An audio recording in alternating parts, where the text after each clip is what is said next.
안녕하세요. 오늘은 노인 상담에 대해서 함께 학습해 보도록 하겠습니다. 우리 교재로는 7장에 나와 있는 노인 상담인데, 노인 상담이란 책을 보면은 노인이 겪고 있는 노인의 다양한 문제에 대하여 적절히 노인 스스로 대처할 수 있도록 원조하는 전문적인 상담 서비스를 뜻한다라고 되어 있습니다. 그래서 우리는 이 노인 상담을 위해서 노인의 특성과 노화에 따른 심리적 변화의 과정을 이해해야 된다고 해서 지금까지 노화와 노인의 특성, 관련된 다양한 것들을 학습을 해왔었습니다. 그래서 노인 상담이란 우리가 자아 실현을 지탱하는 추가적인 활동으로서 노인의 주체성을 존중하여 자립 촉진을 위한 전문적인 원조 활동을 총칭한 개념을 정의할 수도 있다라고 이야기를 하고 있고, 다양한 학자들이 다양하게 정의를 하고 있지만 결국은 노인 상담은 노인복지 과제의 한 측면이다.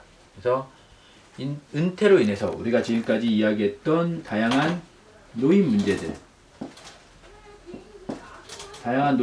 있는데, 이 다양한 노인 문제들에 대해서 우리가 상담을 통해서, 그러니까 노인복지 과제 한 측면에 있잖아요. 은퇴로 인한 역할상실이나 재취업 등의 외부 환경적 상황과 노인의 정서적 불안정, 소외, 죽음 등의 내적 심리 상태에서 오는 불안과 긴장을 완화시키기 위해 제공되는 지적 정서적인 도움을 뜻한다고 했죠. 그러니까 결국은 노인 문제를 해결하기 위한 도움을 주는 거죠. 이게 지금 우리가 이야기하는 노인 상담의 의미다라고 볼 수 있는 거예요. 실질적인.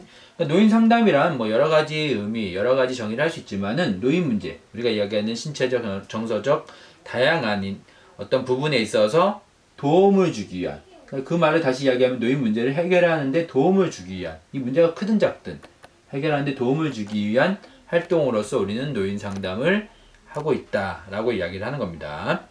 노인 상담의 목표는 우리가 노인복지의 목표하고 같은 거죠. 노인복지. 사회복지란 결국은 삶의 질 향상이다라는 이야기를 했고, 노인복지는 노인의 인간다운 삶을 조금이라도 더 향상시키는 거겠죠. 결국은 삶의 질을 향상시킨다는 말은 다른 의미로 하면은 행복, 조금이라도 더 행복할 수 있게 해준다, 이런 부분을 이야기하는 거예요. 그래서 우리가 이 노인 상담도 노인복지의 한 분야이기 때문에 결국은 노인복지의 목표, 목적과 같은 거죠. 노인이 조금이라도 더 행복할 수 있게끔 노인의 삶의 질을 향상시키는 것을 우리가 노인 상담, 노인복지뿐만 아니라 노인 상담도 이 목적을 갖고 있다, 이 목표를 갖고 있다라는 거죠. 그래서 노인이 편안한 삶을 노후에 조금이라도 살 수 있게끔, 저도 이제 주야간보호 서비스를 운영하고 있지만은, 제가 이전에도 이야기했지만은, 저희 어르신들이 치매가 있고 노인성 질환이 있다 할지라도 한 번이라도 저희 시설에서 생활하시는 동안 더 웃고 행복할 수 있기를 바라면서 시설을 운영한다라고 이야기를 했었습니다. 그래서 이 노인복지, 노인상담이란 어려운 게 아니라 이 대상자가 삶의 질이 나아져서 조금이라도 더 행복할 수 있으면 우리는 노인복지 상담의 성공 어느 정도는 목표를 이루었다 라고 볼 수 있는 거죠. 그래서 노인상담은 노인의 신체적, 정신적, 정서적, 그리고 사회적 안녕에 관심을 두고 있다. 결국 노인이 어떻게 하면 행복할 것인가에 대한 관심을 가지고 있다, 이 이야기죠. 그래서 이 목표는 클라이언트의 자긍심을 증가시키는 것, 문제 해결 기술을 개선하는 것, 상실을 대처하도록 돕는 것, 위기 상황을 해결하는 것, 그리고 스트레스를 처리하는 것 등이 있을 수 있다는 거예요. 그래서 첫 번째로 우리 교재에서 얘기하는 건 자긍심. 상담을 통해서 노인 스스로 자긍심을 갖도록 유도한다는 거죠. 남은 여생과 더불어 자신이 처해 있는 문제에 효과적이며 자신감 있게 대처할 수 있도록 돕는 것이 상담의 목표가 되어야 한다는 거예요. 어려운 이야기 아니죠? 조금이라도 더 자긍심을 가질 수 있게끔 해준다. 두 번째는 문제 해결 기술.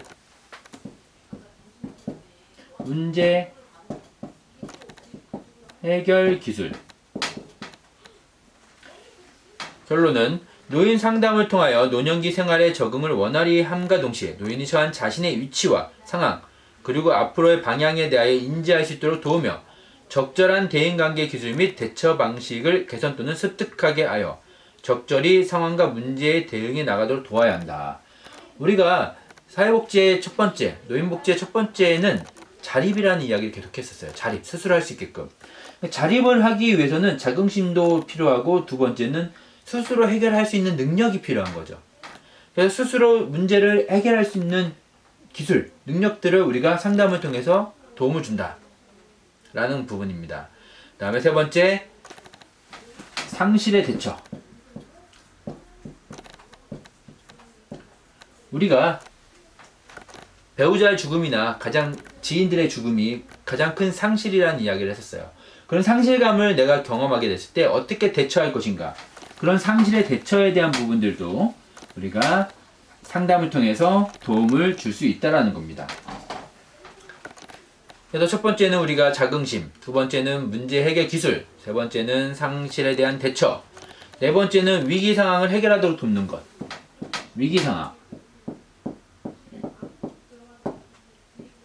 이게 문제 해결 기술을 우리가 개설하는 것, 문제 해결 기술을 더 상담을 통해서 개선하는 것과 위기 상황을 우리가 돕는 것, 비슷한 이야기일 수 있어요.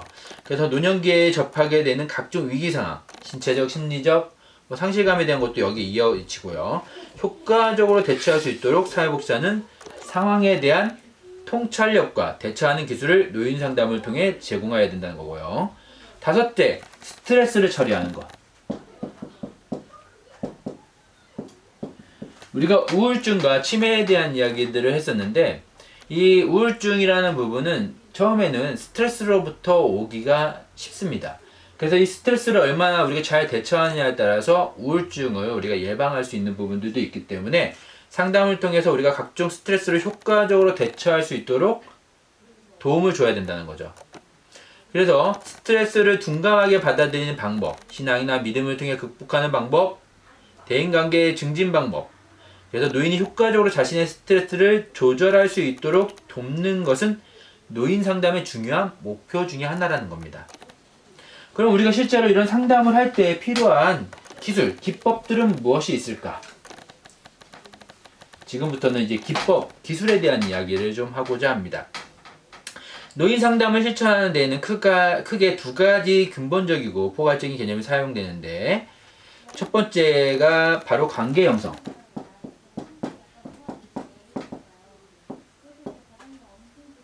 두 번째가 자아 활용.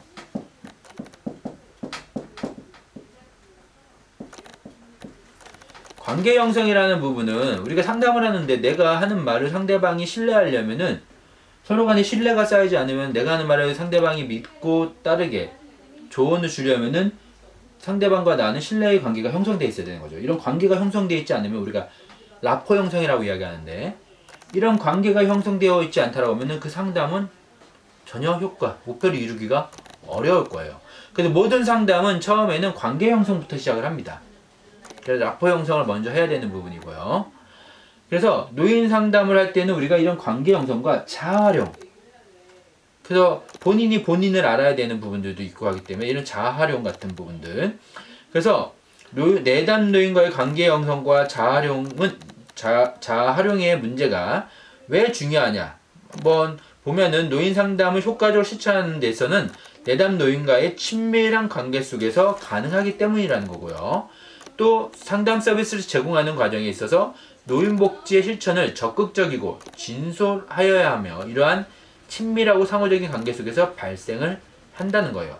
그래서 이런 관계의 형성은 도움을 주는 사람과 도움을 구하는 대상자, 노인 부부, 가족, 이런 대상자들이 우리가 공동체가 처음 만나면서 시작되면서 이 첫 대면은 매우 중요하므로 이에 대한 많은 이런 상담 기법들이 우리가 나와 있습니다. 그래서 우리가 여기서는 상담을 한 학기 동안 상담학회에서 배우는 건 아니기 때문에 기본적인 것들만 살펴보는데, 여러분들 도움이 되기 위해서 제가 몇 가지 이야기 드리면은, 상담을 할 때는 기본적으로 아이 컨택은 당연한 거고, 그 다음에 거리도 적절한 거리, 우리가 한 1에서 2m 이내의 적절한 거리, 1.5m 정도의, 그러니까 1에서 1.5m 정도의 거리를 두고 또 상담을 하는 것. 그러니까 너무 가깝거나 너무 멀어도 안 되고요. 그리고 상담을 하는 공간이 너무 횡하거나 너무 넓어도 안 돼요. 1대1 상담을 하는데 그러니까 그 상담의 인원하고 공간의 그런 크기가 맞아야 되는 거죠. 1대1 상담을 하는데 뭐 30평, 40평에서 1대1 상담을 한다. 이거는 효과적이지 못하고 작은 방에서 이럴 때는 1대1 상담을 할 때는 너무 답답함을 느끼지 않을 정도로 그러니까 밀폐된 공간은 아니고 창문이라든가 이런 것들이 있음으로 인해서 개방감을 줄 수 있지만은 둘이 앉았을 때 1대1 상담의 기준으로 했을 때 둘이 앉았을 때 안정감을 느낄 수 있을 정도의 공간이 좋습니다. 또한 이 상담실의 색상도 되게 중요한데 우리가 벽지를 흰색이나 뭐 아니면은 레드, 블랙 이렇게 할 수는 없잖아요. 그래서 가장 안정감을 주는 거는 그린톤 형태가 가장 안정감을 줄 수 있는 색상이라고 할 수 있겠습니다. 이처럼 기본적인 우리가 상담 기술, 기법들을 통해서 라포 형성 처음에 인사부터 하겠죠. 누군지 알아야 되고 그래서 날씨라든가 안부, 인사 같은 것들을 통해서 관계 형성을 시작하는 겁니다.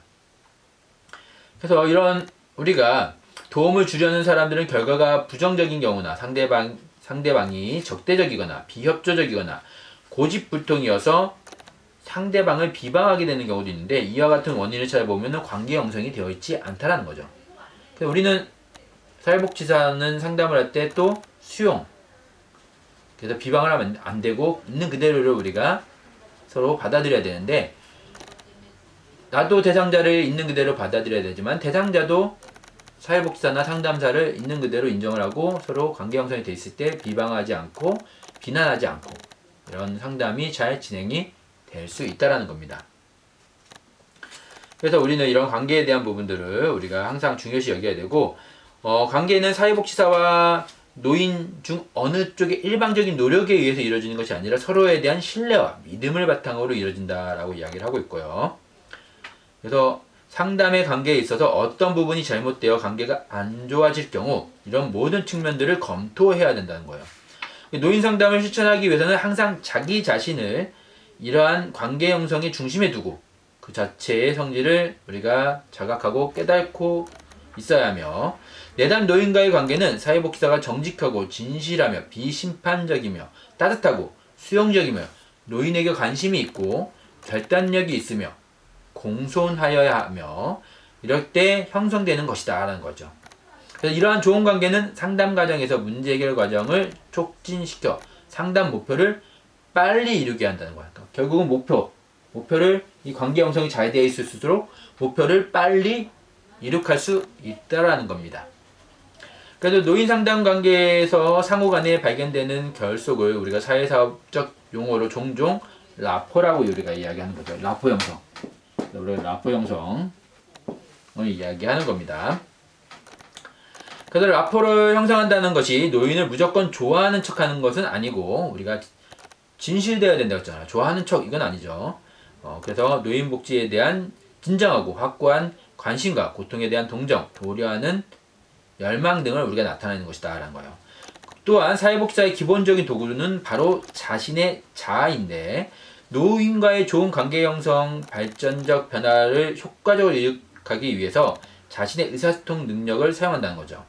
그래서 개인이든 가족이든 집단이든 우리가 공동체이든 아니면 조직이든 간에 사회복지사는 자아의 활용을 한다는 거예요. 자아 활용. 그래서 자아의 활용에 의존하여 변화를 추구하는데 다른 사람들과의 교류 시에도 머리는 물론이거나 가슴을 사용한다라는 거죠. 그래서 뭐 개인적 전문적 경험과 지식과 더불어 연구 및 실천적 경험에서 얻은 지혜를 사용하여 효과적이고 책임감 있는 세심한 방법으로 자신의 자아의 활용을 개발해 나가는 관계 형성은 우리가 필요 조건이지 충분 조건은 아니다라고 이야기도 합니다. 그래서 사회복지사를 찾고 이들이 관계를 형성하는 과정을 통해 보다 원활한 노인 상담 서비스 실천이 가능하게 된다라는 거죠. 그래서 우리가 이런 관계의 기본 원칙들, 관계 형성과 우리가 활용을 하는데 관계에 있어서 기본 원칙들을 좀 먼저 살펴보면은 첫 번째가 개별화. 첫째, 개별화. 개별화란 노인 개개인의 독특한 자질을 알고 이해하는 일이다라는 거죠. 우리는 너무 이제 개성이 다양한 시대에 살고 있잖아요. 근데 각각의 개성, 있는 그대로를 우리가 받아들여줘야 된다는 거죠. 우리가 사회적 소수자들이라고 하는 사람들도 다양한 사람들이 있는데 사회복지는 사실은 그들을 있는 그대로 이해할 수 있어야 돼요. 개인적으로는 그들을 뭐 비판하고 비평하고 할 수 있을지 몰라도 사회복지사로서 사회복지적인 마인드로서는 개개인의 개성을 다 인정하고 있는 그대로 수용할 수 있어야 된다는 거죠. 참 어려운 부분이죠. 두 번째가 의도적 감정 표현. 의도적 감정 표현.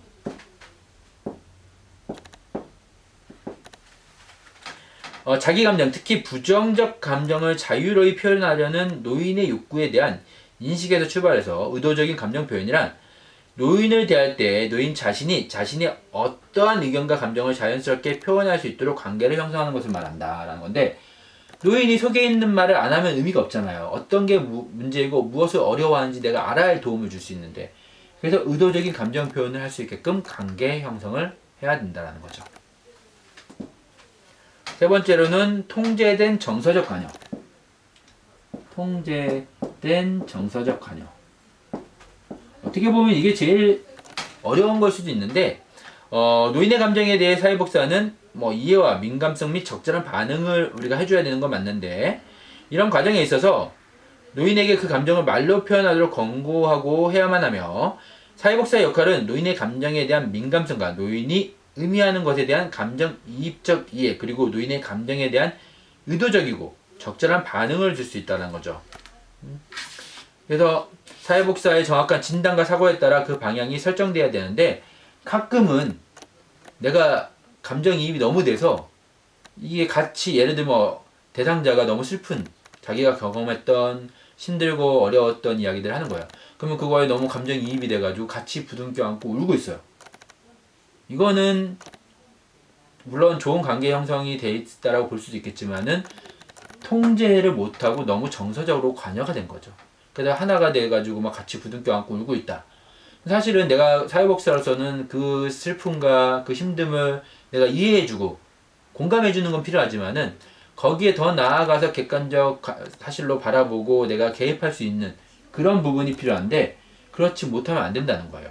그래서 통제된 정서적 관여가 필요하다. 그 다음에 우리가 개별화와 비슷한 건데, 개별화를 이해를 했으면은 뭘 해야 돼요? 수용을 해야 되죠. 받아들여야 된다는 거죠.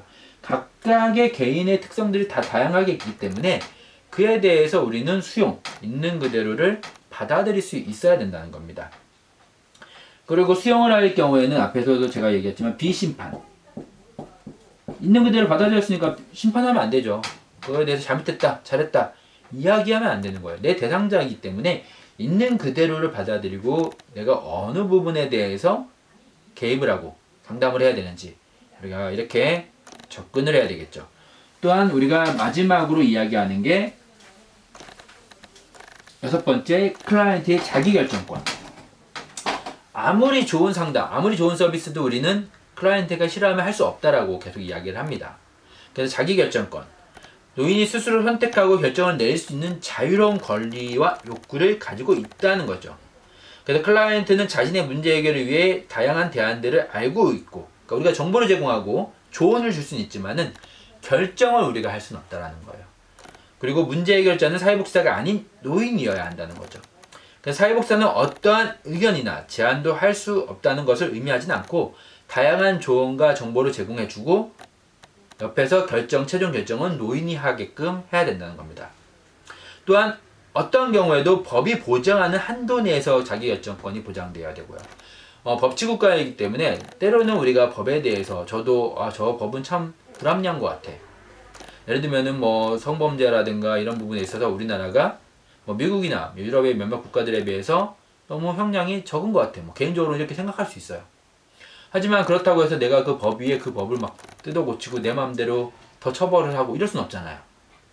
법치국가이기 때문에 그 법이 국회를 통해서 우리가 입법을 통해 가지고 법이 수정이 되는 게 아닌 이상은 법치국가니까 법을 따라야 된다라는 거죠.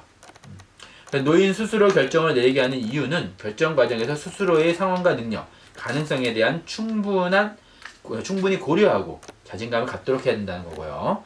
또 비밀 보장의 원칙도 있을 수 있겠네요. 비밀 보장. 우리가 노인과 상담을 하다 보면은 개인적인 비밀을 우리가 들을 수도 있겠죠. 그런 비밀에 대한 부분들도 보장을 하는 것이 원칙이라고 할 수 있겠습니다. 그래서 이런 우리가 상담을 할 때 그런 관계들을 강화하는 방법들은 무엇이 있느냐? 강화하는 방법들에 대해서 이어서 좀 살펴보겠습니다. 첫 번째가 눈 맞춤, 아이 컨택이죠. 눈 맞춤. 이야기를 하는데 눈을 보지 않고 이야기를 한다는 것은 상담에 있어서 말이 안 되는 거예요. 요즘 오늘날에는 우리가 스마트폰이 보편화되면서 친구들끼리 커피숍이든 식당에서 가족끼리 이야기를 하더라도 서로 눈을 보지 않고 전화기를 보면서 이야기하는 경우가 많습니다. 사실은 이건 가장 상담에 있어서 안 좋은, 잘못된 방법이라고 할 수 있습니다.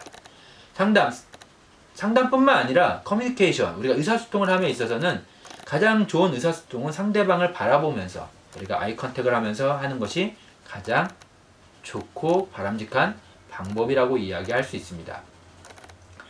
그런데 이제 오늘날에는 이런 것들이 좀 어려운 경우들도 있어서 우리가 눈 맞춤이라는 게 기본적으로 우리가 이론적으로도 들어가 있는 거죠.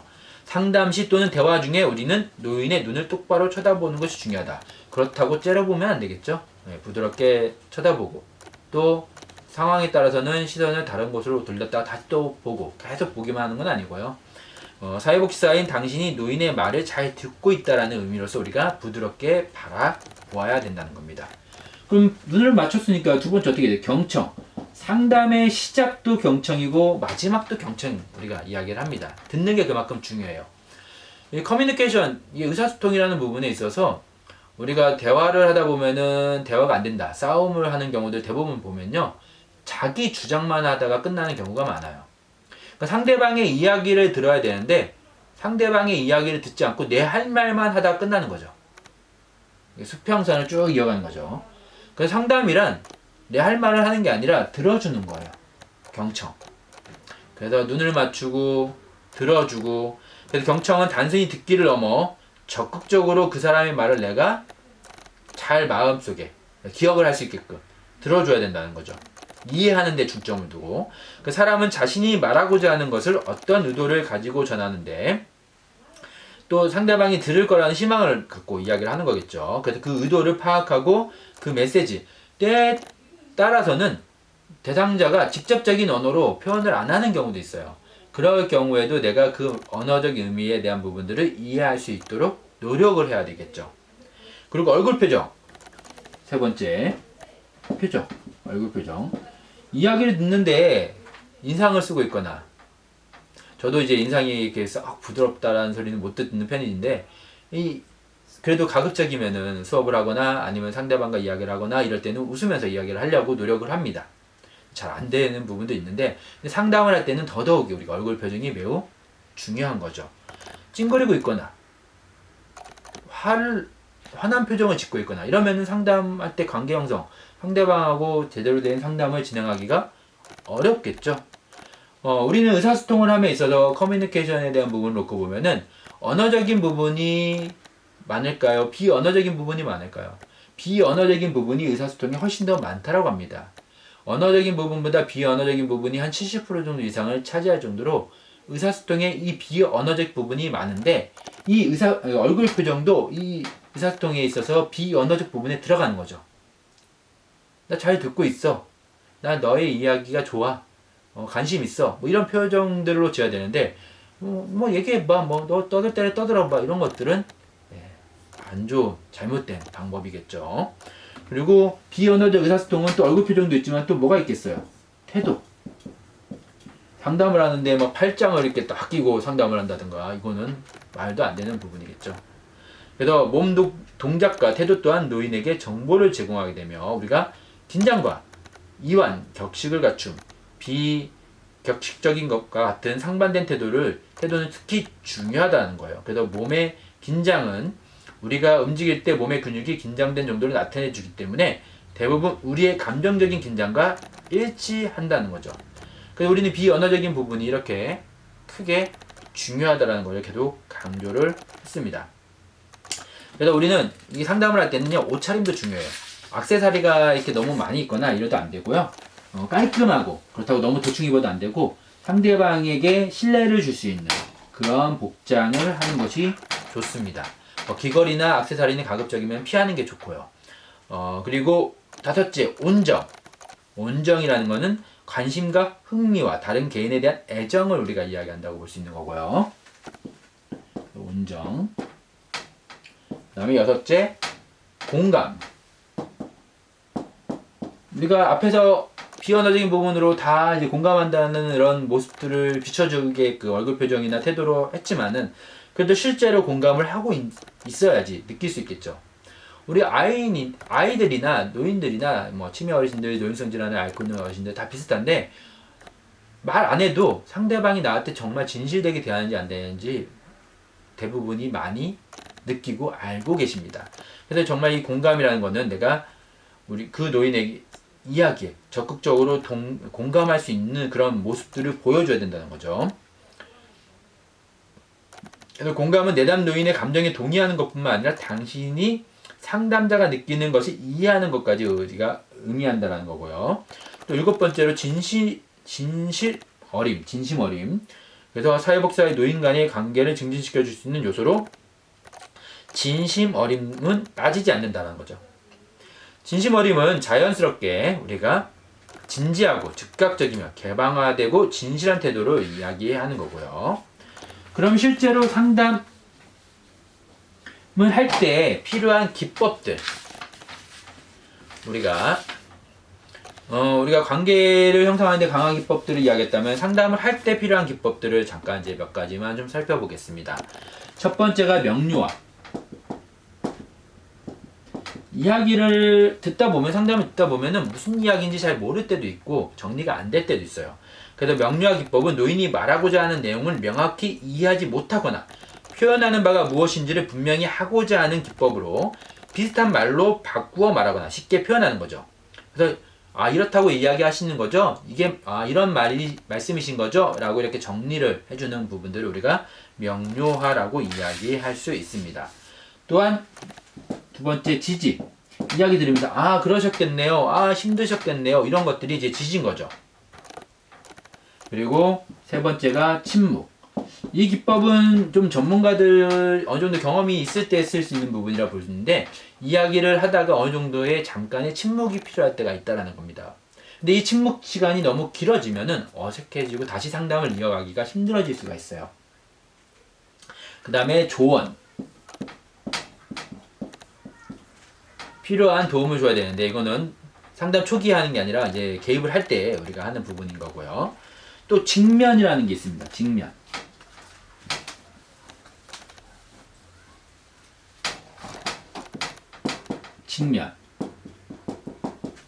그래서 직면의 기법은 노인의 이야기가 일관적이지 않고 모순되어 있거나 행동과 말이 일치하지 않을 때 이를 노출시키는 상담 기법으로 상담에서 비교적 자주 사용하는 기법인데 노인이 이야기를 전혀 하지 못하거나 처음 상담 시 말을 꺼내기 어려워할 때 직면을 통해 직접 질문이나 동료를 통해 적극적으로 상담에 임하게 유도하는 거죠. 예. 그래서 이런 직면 기법은 적절한 지지와 함께 사용하는 것이 중요하다는 겁니다. 죄송합니다. 그 다음에 여섯 번째, 우리가 상담하는 내용에 대해서 해석을 할 필요가 있을 때도 있고, 그 다음에 자기 개방, 내가 비슷한 경험이 있었다라는 부분들을 이야기할 때도 있고요. 마지막에는 이제 전체적인 상담 내용들을 요약 정리할 필요가 있습니다. 이렇게 우리가 상담을 할 때는 이러한 지금 이야기한 기법들을 사용을 해서 상담을 진행을 한다라는 거 여러분들이 기억하시면 될 것 같고요. 오늘은 여기까지만 하고 나머지 부분들은 또 다시 다음 시간에 한번 이야기를 해보도록 하겠습니다. 예, 수고하셨습니다.